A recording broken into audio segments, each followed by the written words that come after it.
Since a layered structure won't work for real operating system, people think about other ways to manage the operating system. Then we have a microkernel system structure. The main idea is that since the operating system is so complicated, so in order to better maintain and manage the operating system, the developers only keeps the critical functionalities inside the core part of our operating system, which is also called the kernel. So for all the remaining non-critical functionalities will be moved out of the kernel part and let them run in the user mode. So when we need the service provided by the non-critical functionalities, so we just make a system call and get into the kernel. And then the kernel will help us request the services from those non-critical functionalities. So in this system structure, there are very limited numbers of critical functionalities inside the kernel. Basically, only three things, which are CPU scheduling, memory management, and the inter-process communication. So for CPU scheduling and the memory management are very straightforward. Then someone may ask that, so why inter-process communication can be put inside the kernel as a critical functionality? So remember that since we move all the non-critical functionalities out of the kernel mode, so how can we call those non-critical functionalities? They are not inside the kernel, so we cannot invoke them through the system call directly, right? However, we still need some ways to talk with them. Therefore, the inter-process communication can help us achieve that.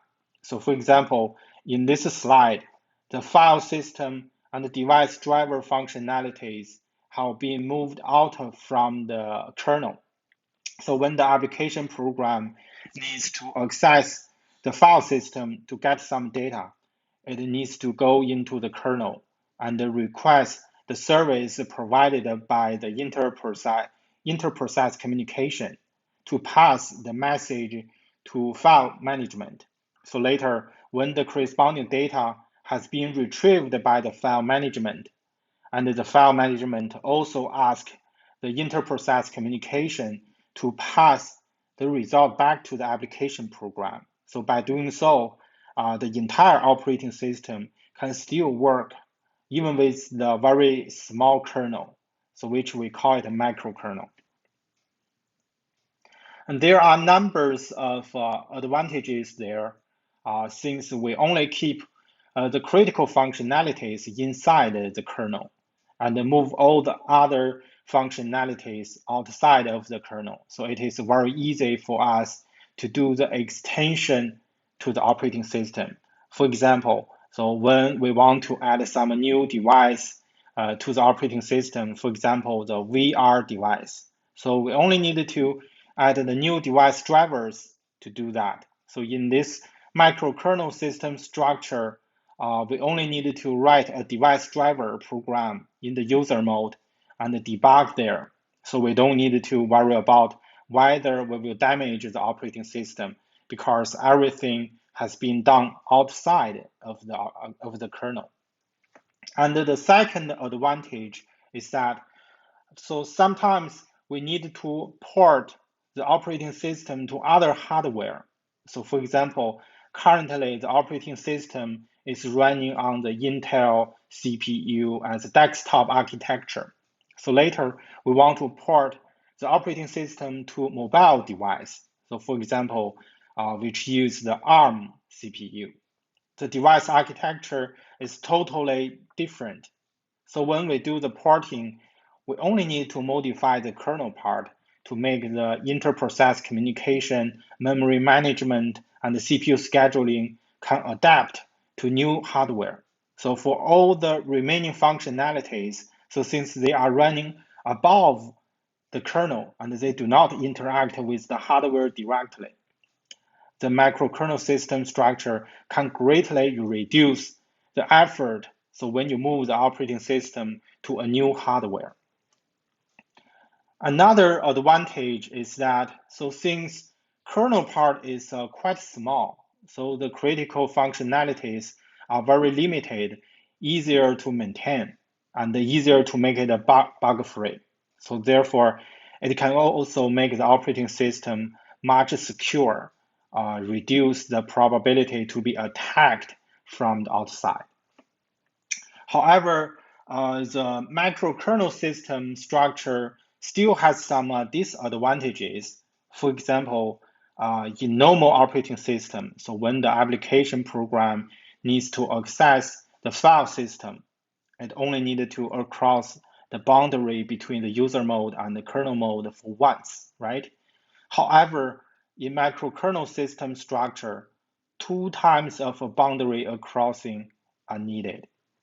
Each boundary crossing will introduce an overhead. So therefore, you can see that the microkernel system structure is less efficient. And also, in the previous slide, we have talked about system calls.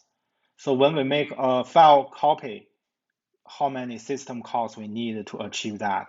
Actually, there's a lot, right? And for each system call, an extra overhead will be introduced. So in a microkernel structure, a microkernel system structure, the overhead of a system call will be doubled compared with a normal operating system. Then you can see that the efficiency may not be very good in a microkernel system. Then some students may ask that, so do we have a real example for microkernel system structure? So actually, the answer is yes. The operating system named MAC, M-A-C-H, which use the microkernel system structure. MAC is a part of a co-part of Mac OS. And also, do you still remember that we have mentioned in the previous slide, another core part of Mac OS is Unix BSD.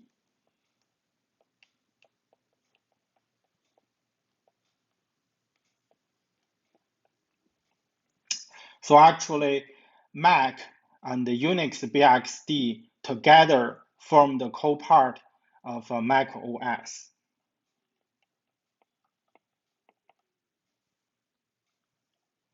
And by doing so, the Mac OS can be well organized through Mac. So if the efficiency is needed, the Unix BSD is still available.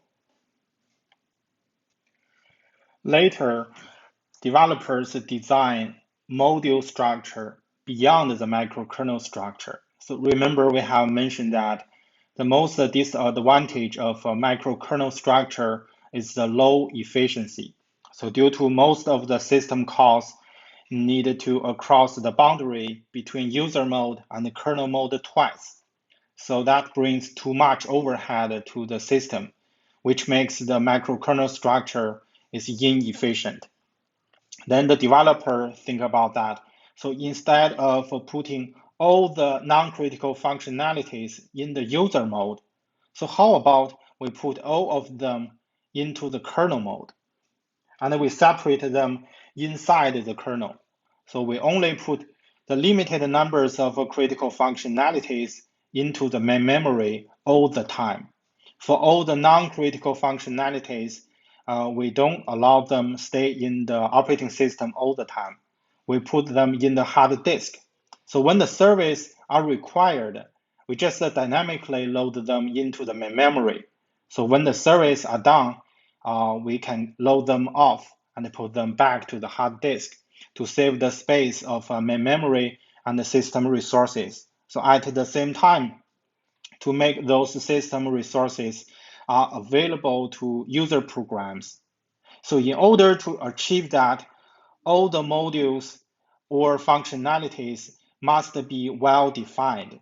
And also the interface for each module must be well defined and strictly follow the standard, because different modules are designed by different developers. So when they are loaded into the kernel, they have to be able to talk with each other through the well-defined interface. So instead of talking with each other through the message, just like the microkernel structure did, because that way can bring too much overhead to the operating system. Therefore, to communicate with each other through the well-defined interface, which can make the whole system very efficient. Therefore, the module structure is very similar to the microkernel structure because both of them have few critical functionalities sit in the kernel all the time, and also separate the non-critical functionalities from the critical functionalities. But the difference is that the non-critical functionalities of a module structure are still inside the kernel, and the communication between different modules are through well-defined interface instead of message exchanging, which can make the module structure is much efficient than the microkernel structure.